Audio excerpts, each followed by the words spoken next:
Alors bonjour à vous, j'espère que vous allez bien. Comment manger un éléphant? Waouh, un éléphant, c'est quelque chose d'énorme, n'est-ce pas? Et bien, tout comme un éléphant, c'est quelque chose d'énorme, bien souvent vos objectifs sont énormes par rapport aux actions que vous mettez en place. D'accord? Je préfère être direct avec vous, ça va pas marcher. Pourquoi? Parce que il faut que vos objectifs soient en adéquation parfaite avec vos actions. D'accord? C'est comme une passerelle entre le point A qui est votre situation actuelle et le point B qui est votre situation désirée. Si ça fait ça, ça va pas marcher, tout simplement. Donc, comment manger un éléphant? Petite cuillère par petite cuillère, tout simplement. Et vous l'aurez compris, l'éléphant c'est une métaphore pour vos objectifs, d'accord? Donc, l'éléphant serait votre objectif le plus ambitieux, l'objectif sur 5 ans ou 10 ans par exemple. Pourquoi? Parce que l'entrepreneuriat c'est pas un sprint, c'est un marathon.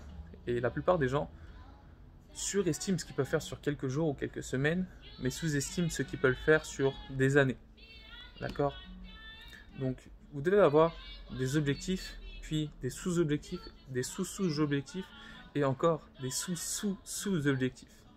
Pourquoi? Parce que plus vos objectifs seront digestes, plus ils seront décortiqués en sous-objectifs, et plus ça va être facile de les assimiler, d'accord? D'avancer.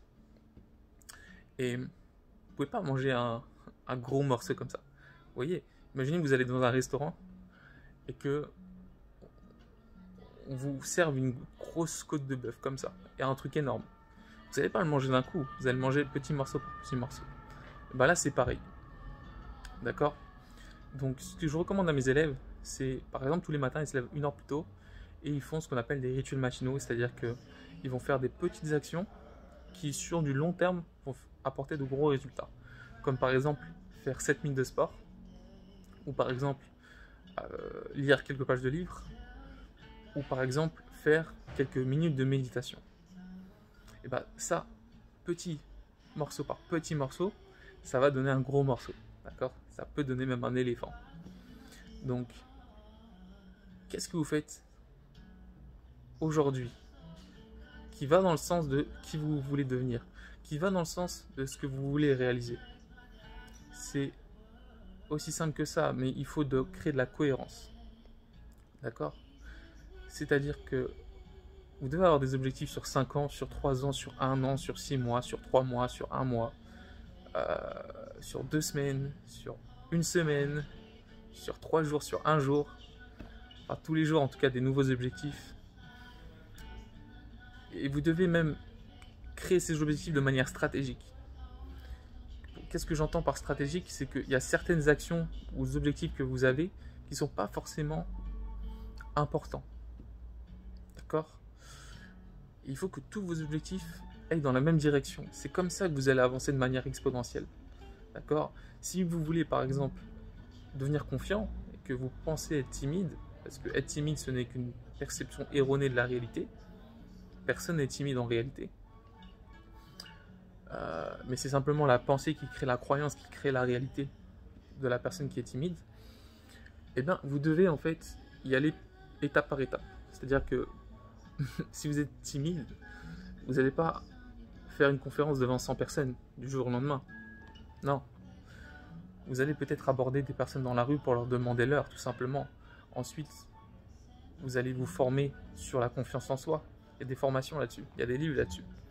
Ensuite, vous allez faire une conférence devant 10 personnes, par exemple.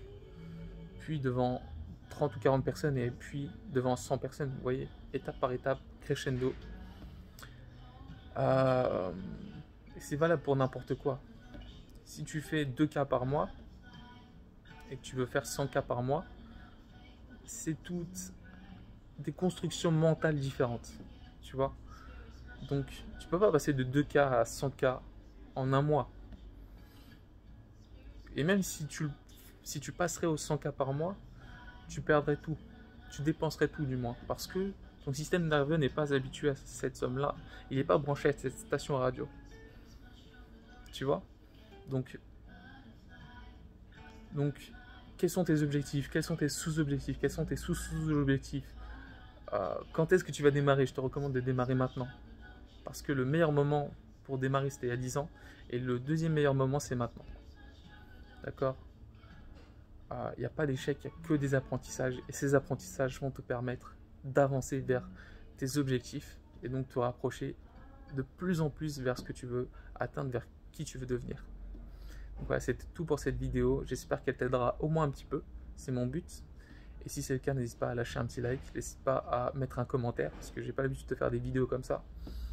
Mais en tout cas, ça me fait plaisir d'aider des personnes de ma communauté parce que je pars vraiment de zéro. Et tout ce que j'enseigne, entre guillemets, c'est des choses que j'ai appliquées qui fonctionnent et qui fonctionnent pour mes élèves. Donc n'hésite pas à les appliquer également. Ciao, ciao.